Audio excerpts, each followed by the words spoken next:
Thank you so much. I appreciate being here. This is very exciting. Um, when you think about Washington, D.C. right now, you don't always think of exciting. It's certainly stimulating.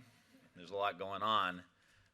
But really, this is one of the most exciting things, I think, happening in the country. And, I've been doing this now for a few years, and when I go out and I talk, and it's the most frustrating part with what's going on in Washington right now is that there are so many exciting things happening around the country in organic farming, in additive manufacturing, in technology. So many exciting things happening right now, and the impediment for so much progress that could happen, unfortunately, now is Washington, D.C. And I get excited when I get in a room full of people like you, because to me, the pressure's starting to build for a new way to do things. And I think, the specialty crops and organic farming are a big part of that. And when you look at some of the statistics of economic impact, reducing poverty in some of these organic hotspots, to me, that's really exciting stuff, because we're trying to figure out how we're going to make our way in the new economy. We're not really sure exactly what it looks like, but in my mind, a piece of it is exactly what you're doing. The supply chain, the manufacturing, the sustainability, all of it fits to what I think we want the country to be like and what we want the world to be like. And America needs to really provide that example in so many ways and on so many different fronts. And I came to this conclusion. I tease people that they say, well, how'd you get into food? You wrote a book about food. How'd you get into it? And I tease, well, I'm half Italian, so I got into food, And we did, growing up outside of Youngstown, Ohio, my mom is 100% Italian, and my grandparents had a garden, and we ate, we would know, my brother and I would know what we were eating for dinner, because they lived about 2 blocks from us. We would know what we were eating for dinner by what my grandmother picked out of the garden. If she got the peppers, we were having chicken and peppers, or hot sausage and peppers, and if she got the tomatoes, we were going to have probably sliced tomatoes, a little olive oil, very fresh, and hear the same story about how my grandparents used to just go out and pick the tomatoes and eat them whole, So we grew up with an appreciation, but I wrote a book, before I wrote the food book, about mindfulness meditation. And I was doing a lot of research about stress and the impact of stress on your body, and how it would make you unhealthy, and how sick we were as a country, and all of this. And every time I was doing research, it wasn't just the stress, it was the diet. It was the stress and the diet. And you couldn't really, so I'm about halfway through this book, and anyone who's written a book knows it's a real pain in the rear end to write one. And about halfway through, I said, this is not the whole picture. I think I got to do a food book if I'm going to lay this whole thing out for the American people, what we need to deal with. So that's how we got to a real food revolution. And just as you dig into the issue of food, you really begin to recognize and see the real problem that we have in the country. And it's kind of the problem behind the problem. Like the things we see in the country now are symptoms. You look at our health or lack thereof. You look at the incidence of high blood pressure and heart disease and diabetes and obesity and all of these things that are driving healthcare costs. They're driving the federal deficit, because 1/3 of our budget in the United States is Medicare and Medicaid, our 2 healthcare programs. And so if we have half of a country that has diabetes or pre-diabetes, that is going to sink the budget of the United States. And what you illustrate for everybody, and what your industry illustrates for everybody, is the solution to one of the major problems that we have in the country, and that's healthcare costs and lack of health. We have a disease management system. And so putting money up front, like you do for health and wellness, what this whole thing embodies is prevention. prevention for our environment and prevention for us as human beings. And that, at the end of the day, I'm proud of what's happening in Ohio. We have 917 organic businesses. We rank 7th in the nation. We've added 12,000 acres to the more than 500 farms, which has doubled sales between 2008 and 2014. Ohio State University got an ORG grant for almost $500,000 last year. And 7 counties in our state are designated organic hotspots, as I mentioned earlier, including Summit County, which is in my congressional district. So Ohio is trying to do its part, but we've got a lot more that we can do as a country, but it's about prevention. So the ultimate problem today in the country, in my estimation, is that we see things in silos, and especially here. You've got the Department of Education, you've got the Department of Agriculture, you've got the Department of Health and Human Services, and they all kind of just stay in their own little lane, and we talk about health, and we talk about education, and we talk about ag, and never cross-pollinating, if I can use an industry term, never cross-pollinating with each other. The level of communication isn't good. And so we have a system that really isn't a system. Because if it was a system, we would be saying, how do we get our health care costs down over here? It's not kicking grandma out of the nursing home, right? It's not telling people they can't have health care.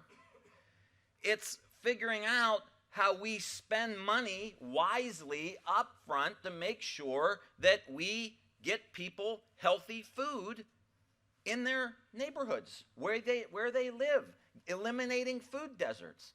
This is not rocket science here. But it's a political problem. It's a vision problem. And why, you can look right there, and that's our government. We need to fix it. We need to make sure it operates the way we want it to operate. And that means we've got to come together collectively and politically. Like, who the hell in their right mind wants to get into politics right now? You got to be insane, right? But if we don't get engaged, we're going to get what we got. And what we got ain't working. Now, if my English teacher heard me just say that sentence, she'd be very upset with me. But you got what I'm saying, right?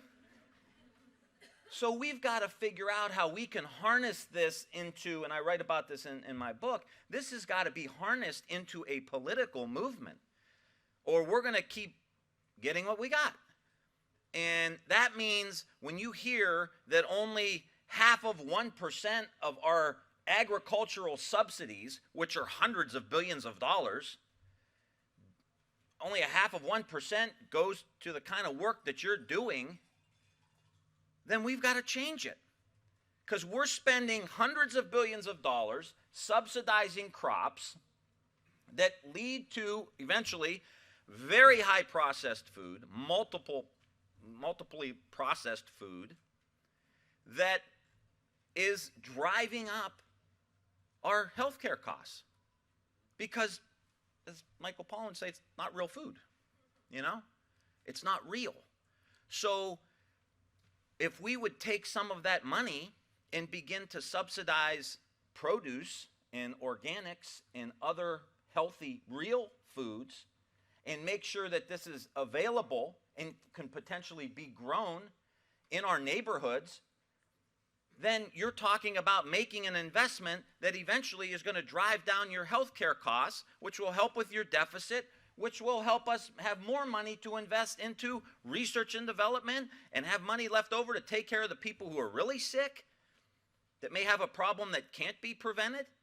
But when you're sitting there and you're going, 75% of our health care costs are costs that are behavioral in nature, can be prevented. And we don't have a national conversation. I'm not telling you what to eat. I mean, I eat chicken wings.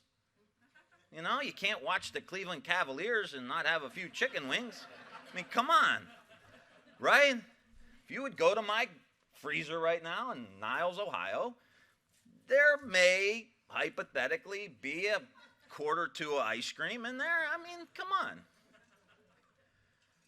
local ice cream. And, so I'm not saying we've all got to preach that you've got to be a purist, you got to be a vegan, you got to be a vegetarian. I get all of those, and I understand them. But let's take step one. Step one is, how do we get more real food into our schools? How do we shift these subsidies to make sure that farmers who are doing sustainable farming, organic farming, produce farming are in the game? And to me, at the end of the day, if we can do that, and just make a couple quick points, and then I'm happy to take some questions. There's a market out there. And from a public policy side, you think, just take Columbus, Ohio, Franklin County, The Ohio State University, prisons, schools, K through 12, thousands and thousands of kids. Lots of public money that is spent on food. So we're subsidizing the bad food, and then we buy the bad food with our public money, and we give a kid in many school districts across the United States a chocolate milk and a Rice Krispie treat, and then we wonder 15 years later why they got diabetes. That's what we're feeding them. Again, I'm not a prude. I'm not like, we drink pop every now and again. Soda, wherever you people are from, you know, you call it different. I say pop, people make fun of me. I say, who says pop? I said, who says soda? I don't ever heard that before. But my point is, you don't have to be a purist, but there are systemic things we can do that can tweak the system just enough to create the proper incentives for people to farm organic or farm produce, because the subsidy will be there. In places like Youngstown, Ohio, that used to be 160,000 people, but because of deindustrialization and globalization and all the rest, now it's about 60,000 people.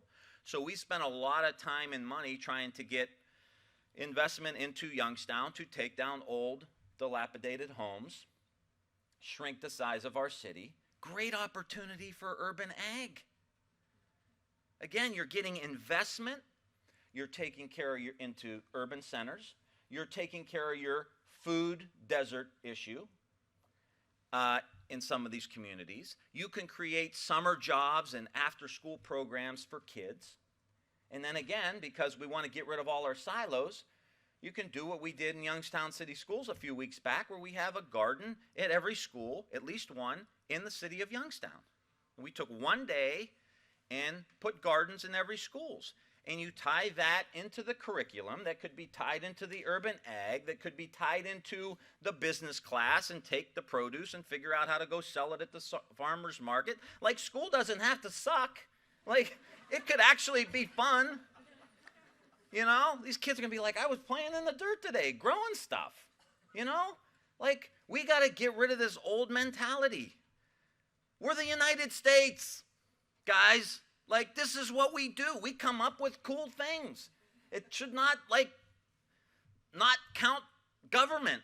Like, we should make this government innovative and thoughtful and progressive and bring in new ideas and get people excited about doing cool things.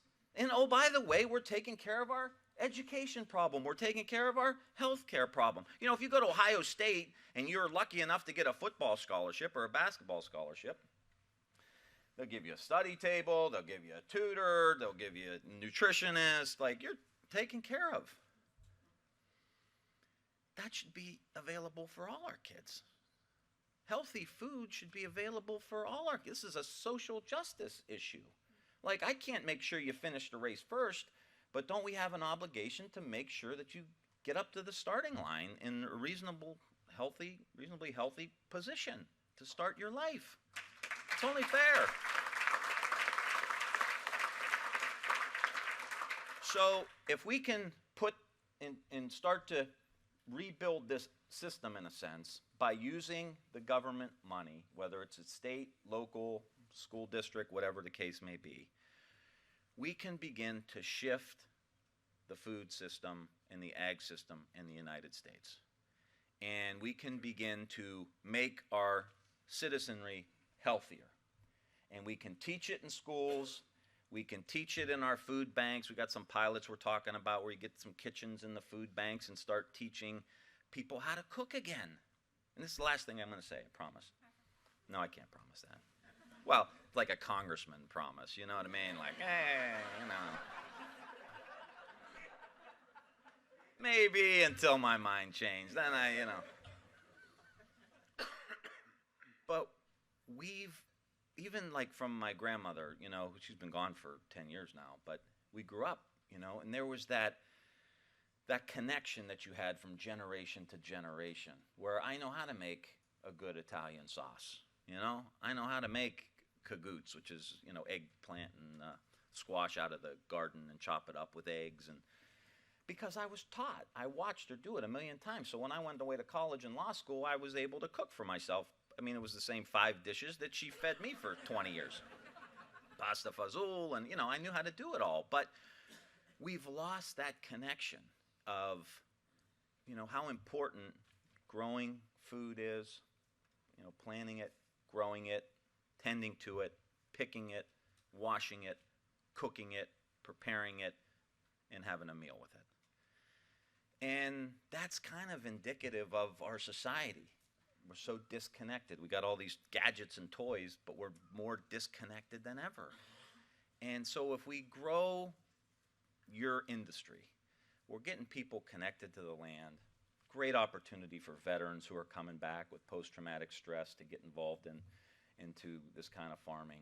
We can rebuild our inner cities, bring life back, literally life back to our inner cities. We can make our schools fun. We can teach our kids how to live in the world again, how to eat and take care of themselves. The future of healthcare is self-care. And teach them how to function and operate in this environment. And then we'll teach them algebra and trigonometry and computer science and coding and all the rest that we have to do. But if you're not healthy and you don't know how to eat and you're not taking care of yourself, you're going to become sick and you're going to become a burden, and you're not going to be able to focus and concentrate. And that was originally what I said when I was talking about the mindfulness book. It was like, this is great, and I got into it. I was like, why don't we teach our kids to focus and concentrate and really discipline their minds, and how great it would be for them. But it's the same if you eat too much bad food.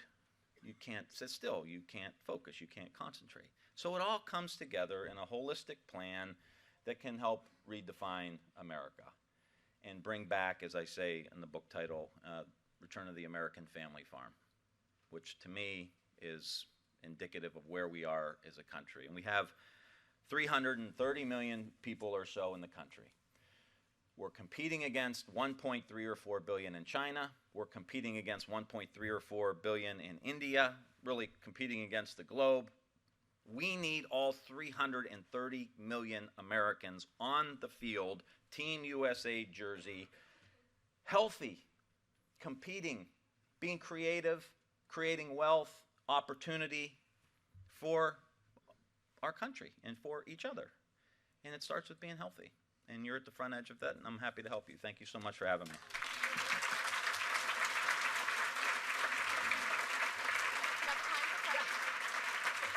Yeah. All right. Thank you. Where's Matt? Thank you. Matt O'Hara had it.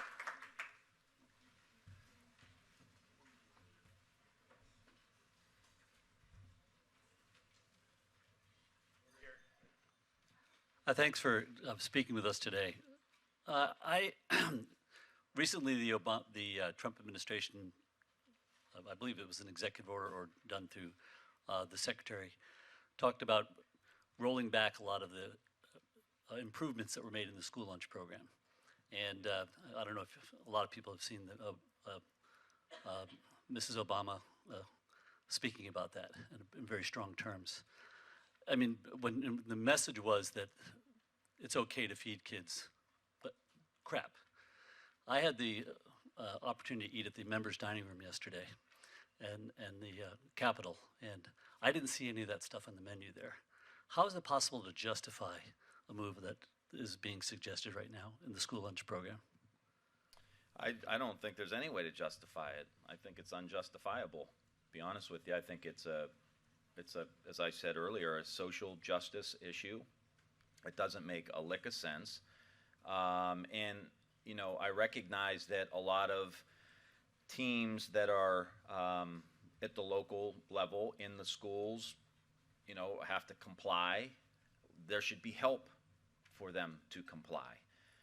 You don't not do it because it's going to change things. And I think you bring in the cafeteria workers and the people who are on the ground in the schools and help them figure out, you know, how to implement this stuff, how to buy the food. We actually have a bill that would be a grant program, kind of a pilot program, where you can hire a food coordinator in your school district to help really source good, healthy food. It's just like there's no one there to do it. So I'm cooking it and I'm, you know, scooping it out for the kids and serving the kids, or I'm cleaning the table, or whatever the case may be.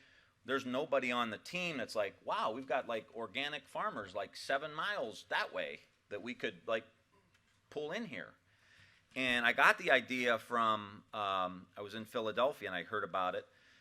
And they have some local foundation with the local celebrity chef, can't remember his name, but the foundation paid for this food coordinator. So they bought tables that were round, so the kids go to the cafeteria, they sit at a round table, and each day one of the kids wears a white jacket, and they're the man for that day, or the woman, you know, the boy or girl I guess would be, but they're important, and their job was to get the food and serve it, and it was family style. So they had to make sure that it got to the table, they had to make sure everybody got a helping, and then they were in charge of cleaning it up so that the next lunch group can come in. And it was all pretty much all healthy food, because the food coordinator was buying all the food and coordinating it and making sure the price, and they spent the same exact amount of money per kid as they get for the lunch program. But because of the efficiencies that one person could help create, buying scale and all of the rest, they were able to pull it off. And I remember walking into the school, and it smelled so good. It smelled like a restaurant.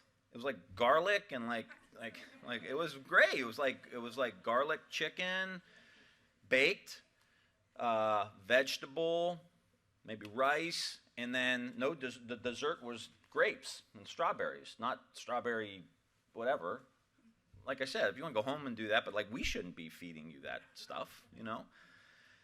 And the kids loved it, and the kids learned social skills, and they sat at the table, they had to talk to each other. It was just so good all the way around. So the point is, there are ways we can help facilitate learning and understanding and implementing, but we should be moving in another direction than they're taking us right now. Can I get a water? Somebody got a water? You organic people are so nice. Thank you. Appreciate it. Hi, Congressman. My name is Kelly Shea, and I really want to thank you for all your leadership on food. The books were great. The fact that you kind of not only push across the aisle, but push within your own party. And I love the podcast you did with Robin O'Brien and Ashley Koff. Yeah. So you've been willing to talk about these things. Mm-hmm. Other members of Congress are more sort of quiet supporters of organic. They may tell us quietly that they have it at home in their refrigerator, or they feed it to their family, but they're not talking about it the way you are. And so can you just postulate about why you think, and I'm sure you know some of these same folks that I do, that buy it, that feed it to their families, but aren't necessarily pushing for the policies to move this form of agriculture forward?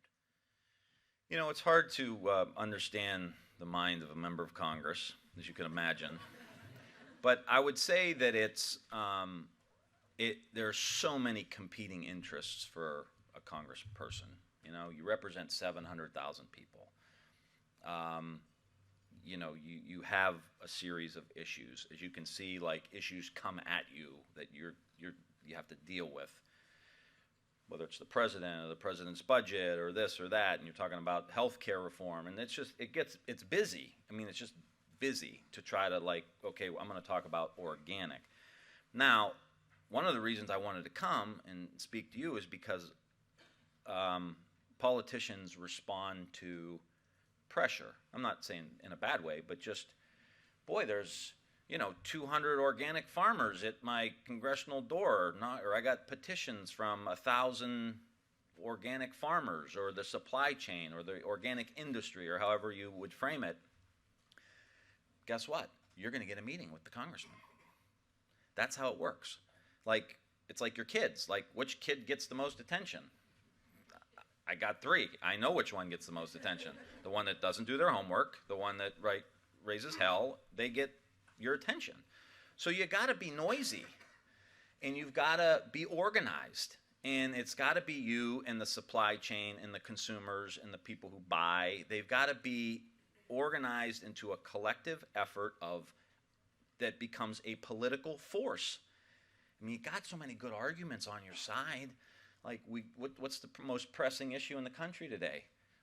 I mean, the economy, jobs, wages. Well, you want to increase wages in your area by $2,000? Make it an organic hotspot. You want to reduce poverty? Make it an organic hotspot.